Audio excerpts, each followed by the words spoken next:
নমস্কার বন্ধুরা, অনেক পেশেন্টদের জানেন তো আমি পাই, তারা জানেনই না what is UTI, what is STI. আপনাদের সুবিধার্থে আমি বলছি, ইউটিআই হচ্ছে ইউরিনারি ট্র্যাক্ট ইনফেকশন, যেটা ইউরিনারি প্যাসেজ মানে ব্লাডার কিডনিতে ইনফেকশন হতে পারে, প্রস্টেট ইনফেকশন হতে পারে। কিন্তু সেক্সুয়ালি ট্রান্সমিটেড ইনফেকশন হচ্ছে কোনো একটা আনপ্রোটেক্টেড সেক্সের পরে যে ইনফেকশনগুলো ছেলেদের যৌন অর্গানে থাকে এবং মহিলাদেরও হয়।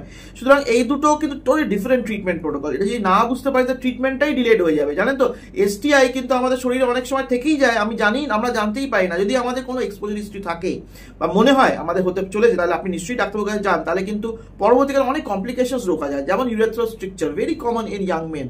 আর একটা হচ্ছে ইউটিআই কেন আপনার একটু মাঝে মাঝে প্রবলেম হচ্ছে, আপনি ডাক্তারের কাছে গেলেন না, নেগলেক্ট করলে পরবর্তীকালে কিন্তু কিডনিতেও কিন্তু সেটা চোট আসতে পারে, কিডনি ড্যামেজ হতে পারে। এবার আপনি বলছি কি সাধারণভাবে আপনি কি করে বুঝবেন যে আপনার ইউটিআই হয়েছে না এসটিআই হয়েছে? ইউটিআইতে কি হয়, খুব তাড়াতাড়ি ইনফেকশনটা স্প্রেড করে এবং জ্বর জ্বালা খুব তাড়াতাড়ি আসে, কিন্তু এসটিআইতে খুব আস্তে আস্তে হয়।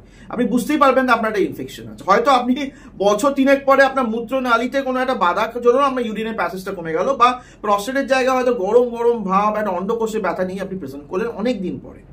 সেকেন্ড হচ্ছে যে জ্বালা, ইউরিনারি ট্র্যাক্ট ইনফেকশন, জ্বালাটা কিন্তু ডিউরিং ইউরিনেশন আর আফটার ইউরিনেশন, ইউরিন হয়ে যাওয়ার পরও থাকে।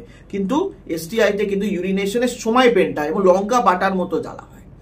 ব্যথা, হ্যাঁ আমি আবার বলছি, এই জ্বালা ব্যথাটা তলপেটে কোমরে হতে পারে ইউটিআইতে, কিন্তু পেনিসেই হবে যদি আপনার এসটিআই হয়ে থাকে।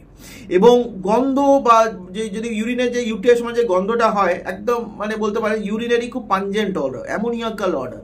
এবং সেই ইউরিনটা হয়তো ঘন হতে পারে, লালচে হতে পারে, হলদেটে হতে পারে, ঘোলাটে হতে পারে। কিন্তু তেমন তো ইউরিন কালার চেঞ্জেস হয় না এসটিআইতে। এসটিআইতে যেটা হয়, একটা ডিসচার্জ হয়, পুঁজ মতন বেরোয় পেনিসের সাথে, এবং সেটা একটা মাস্টি অর্ডার বা আঁশটে গন্ধ হয়। সুতরাং এই জন্যই আমি বলছি, এইগুলো ছোট ছোট ব্যাপার নেগলেক্ট করবেন না। আপনার যদি মনে হয় ডাক্তারের কাছে চলে যান, অ্যান্ড্রোলজিস্ট ডাক্তারের কাছে, এবং সঠিক চিকিৎসা দ্বারা আপনি